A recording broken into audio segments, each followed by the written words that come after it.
Final conclude చేయండి. బుందేల్ఖండ్ తరహా package ఒకటి అడిగారు వెనకబడిన ప్రాంతాలకి, చాలా అవసరం అనేది. అంటే మనకి విభజన చట్టంలోనే సమయం తక్కువ వెనకబడిన 7 జిల్లాలకి కేబీకే తరహా ప్యాకేజీ అష్యూర్ చేసింది. దాన్ని మళ్ళీ తిరిగి రీట్రేట్ చేశారు. దానికి తోడు జగన్మోహన్ రెడ్డి గారి నెక్స్ట్ ఓదార్పు యాత్ర ఎక్కడ ఉంటుందంటే, నిన్న కర్నూలు జిల్లాలో కోడుమూరు ఎక్స్ఎమ్మెల్యే అరెస్ట్ అయ్యాడు డాక్టర్ సుధాకర్. ఒక మైనర్ బాలికని 3 yearsగా ఎక్స్ప్లాయిట్ చేసుకుంటే ఆ అమ్మాయి ఇచ్చిన కంప్లైంట్ మీదట నిన్న అరెస్ట్ చేశారు.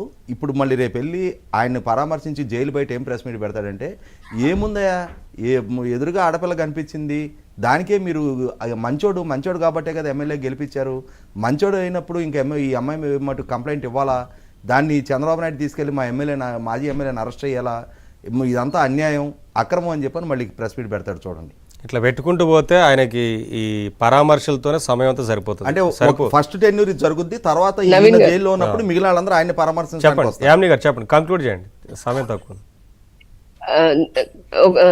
ఒక విషయం ఏంటంటే, ఇక్కడ స్టేట్ ఇన్వెస్ట్మెంట్స్ రావాలన్నా లా అండ్ ఆర్డర్ కూడా చాలా ఇంపార్టెంట్ అండి. శాంతి భద్రతలు వారికి ఆ నమ్మకాన్ని, fortunately thanks to the state government, central government, కేంద్ర ప్రభుత్వానికి, నరేంద్ర మోదీ గారికి ధన్యవాదాలు. ఎందుకంటే నూతన చట్టాలు ఏవైతే వచ్చాయో అవి చాలా చాలా కఠినతరంగా నిందితులకు శిక్ష పడేలాగా ఉన్నాయి. మన రాష్ట్రంలో కూడా ఇప్పుడు లా అండ్ ఆర్డర్ స్ట్రిక్ట్ గా ఉంటుంది. పవన్ కళ్యాణ్ గారు కూడా చూసాము అమ్మాయిల గురించి. ఇది నేను కావాలని చెప్తున్నానండి. ఒక భద్రత, 30,000 మంది మిస్ అయిపోయినటువంటి అమ్మాయిలకు కూడా మళ్ళీ తిరిగి తీసుకొచ్చేటటువంటి బాధ్యతలో ఉంది. సో లా అండ్ ఆర్డర్ కూడా ఇక్కడ బాగా ఇంప్లిమెంట్ అవబోతుంది.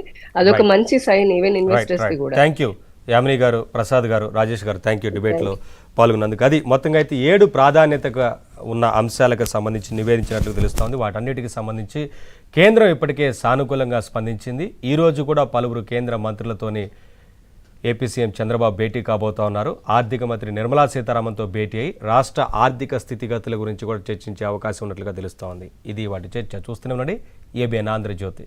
ఆయన ముందు